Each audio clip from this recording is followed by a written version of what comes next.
All right, you can definitely tell the radiator's been leaking. Looks like a nice new alternator. Yeah, that's blue coolant. I did not know that they had blue coolant. But yeah, they said that they detected hydrocarbons. I could smell it in the cooling system, so that probably means that it's toast. All right, here's a quick video. So because of how my life is crazy, I had one of my clients give me their old Subaru. Yes, I got a free Subaru. However, the caveat is that it has 300,000 miles on it and likely a blown head gasket. So based on what I just looked around in the engine bay is that the radiator is leaking and the dealership said that it smells like hydrocarbons in the coolant system, which definitely smells like hydrocarbon. I also did not know that modern Subarus have blue coolant, so that's pretty cool. Pretty temperate day, so I'm going to drive this home. It's like a 45-minute drive. I wonder how many times I'm going to be stopping, but these are the things I get myself into. Here we go. All right. So I'm just gonna get going.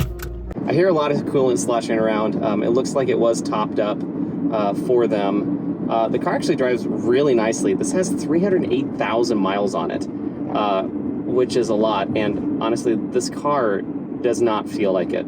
I gotta admit. This does have the CVT transmission, which I can't stand them, and this is actually an early CVT. It's incredibly smooth, and it's not nearly as annoying as some of the other ones that I've driven. I'm actually genuinely impressed with this car. Again, we're gonna see how far I make it before the temperature light comes on. Of course, this car does not have a real temperature gauge. Oh, okay, so the blue temperature light just went off, and that was very quick. It's like 75 degrees here. So I'm gonna drive it until that red light comes on and turn the car off and keep driving, so it's gonna be a long afternoon. Okay, so I've been driving this car for, I don't know, 12 minutes. I'm on I-5 heading north. I can't quite tell if I am starting to smell something. I didn't really look to see how bad the coolant leak was because I know that if it's really bad, I'm probably just gonna call for a tow anyways. I'm gonna see how far I can get. This car genuinely runs incredible for 308,000 miles. It's very quiet. The CVT doesn't bother me nearly as much as I thought it would. And I just usually don't recommend Outbacks a lot of times because of head gaskets, which this one has a head gasket failure. However, I see the appeal. I understand the appeal.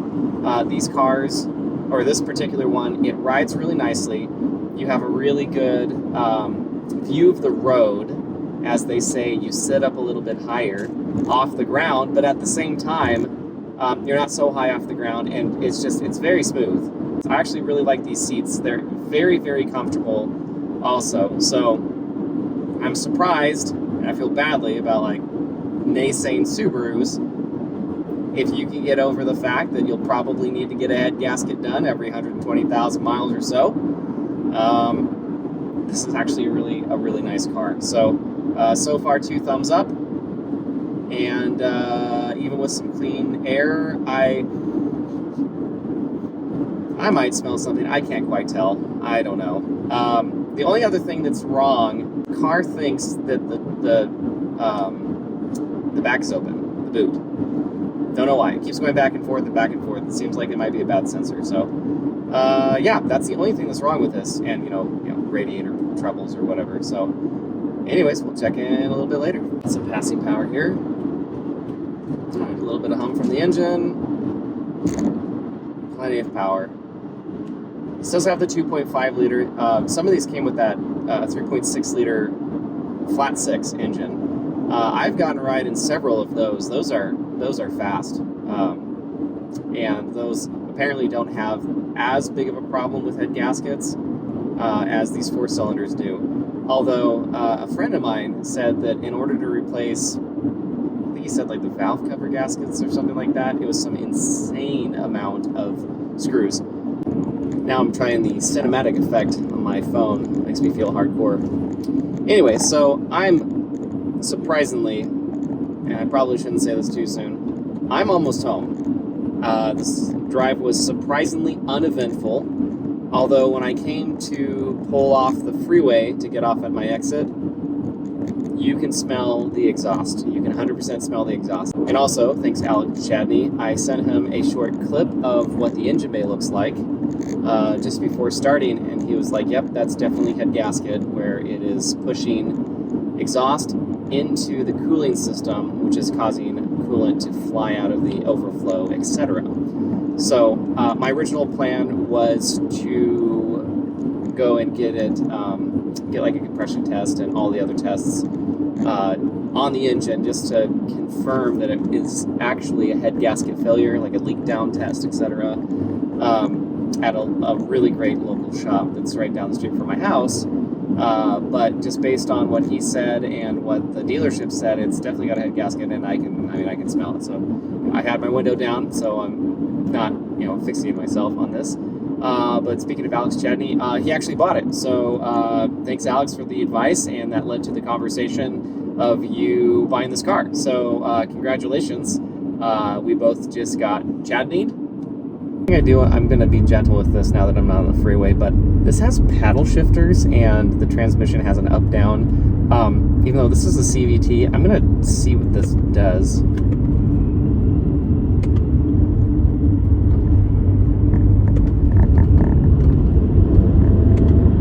Okay, so just,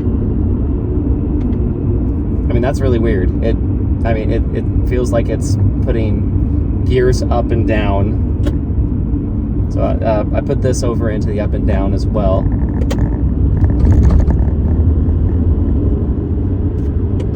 Oh, okay. So it simulates, I guess, what a regular transmission does. So I guess that's cool.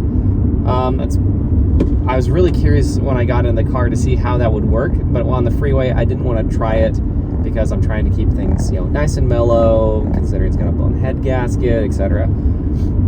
So even with having the window down just a little bit, it's quite hot in here. It's a very muggy day here. It's quite warm in here. However, I'm very glad that it is, but according to the car, it is 75 degrees outside, and it's cloudy, so it could be way worse, but it's very warm in here. Besides that, car ran great. I was not expecting to get nearly this far, just to be honest, and I guess I'm still like a couple miles away from my house, but it drives so nicely, and this is a testament to the previous owner and how well he took care of this car, for sure. But also, the car's nice, the proportions are nice, the visibility is really nice, the way that the car drives is really nice. I like the way that it handled on the freeway, but this car does feel like it's very solid and planted on the road. That is definitely something that I feel. I like the steering. The steering's not too heavy, not too light. It's good. And honestly, the CVT, it also doesn't bug me. So if you've seen any of my other videos, I talk about the CVT, like this one.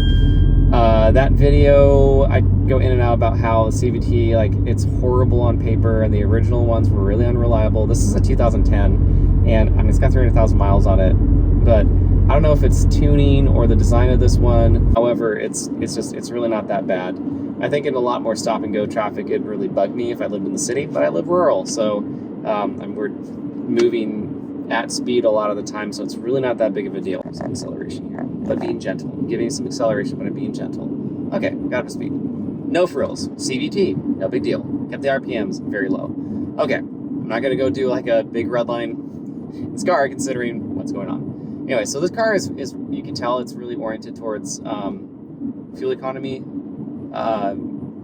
more so than other cars, because there's a button here to reset the fuel economy gauge, your trip computer over there, but it says MPG. So unlike a regular computer that there's a trip computer button, this one has one specifically for miles to the gallon, just for, if you wanted to be more of a fuel conscious person, it's right there in your face. And rather than having a real temperature gauge, which is a little irritating in the specific situation that I'm in right now, aka blown head gasket, it has a fuel economy gauge instead, which is, again, kind of irritating.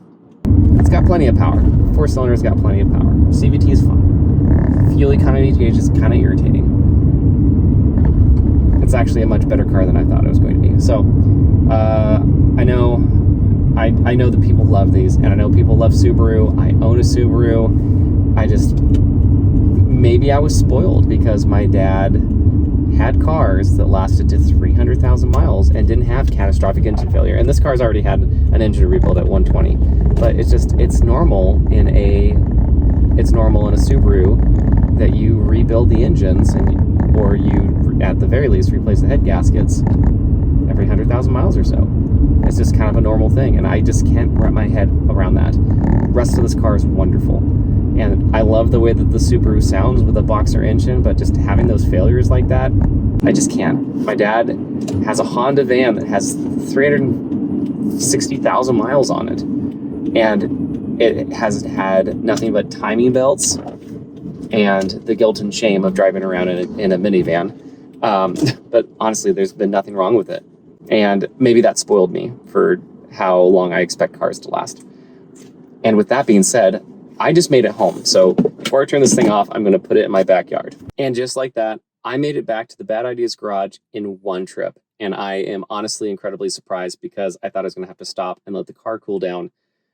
We made it. So I'm very thankful for that. So in conclusion, from all of my diatribes today, Subarus are great cars. They are. And I rag on them every once in a while, and it's because I can't wrap my mind around modern vehicles having, minor engine rebuilds required for head gasket replacements periodically. That's just still something that has to happen. Maybe the newer ones are better. I know that the older 2.5s, that was just a very common thing. And I mean, this is a more modern 2.5 and it needed it. However, people love these cars. Subaru is an independent car company. I know that they get a lot of same supplies from companies like Toyota. However, they're an independent car company and they have really carved a niche, and they're funky and they're kind of weird, and it's an all-wheel drive car. And they've been able to do that, and they've been able to ebb and flow with the mass rise of SUVs and everything. They've been able to do it, and they give back to the community, and I've heard good things about the dealership network. And so because of that, I'm glad. And if you buy one of these cars and you like one of these cars, there's kind of an expectation there of it'll be taken care of. And people just keep going back and buying Subarus over and over and over again. They do. I'm not sure if I can wrap my mind around that still. However, if you buy one of these cars, just with the understanding, you take it in for regular maintenance. And once the car starts to get a little bit older, at 120,000 miles, this needed to have a minor rebuild, head gaskets. And then 300,000 miles, again, it was in for routine maintenance. So if you're taking care of it and you can nip it in the bud, it's just a part of owning these cars with a flat four engine, I guess, with the 2.5 boxer engine. In conclusion, the car is a lot better of a vehicle than I thought it was going to be, especially for having 300,000 miles on it. I'm really glad that I made it home, and just the proportions, the feel, everything about this car, I'm starting to get why people are Subaru people. So those are my thoughts, and thanks for watching this story and this little review of this 2010 Subaru Outback. We'll catch you later.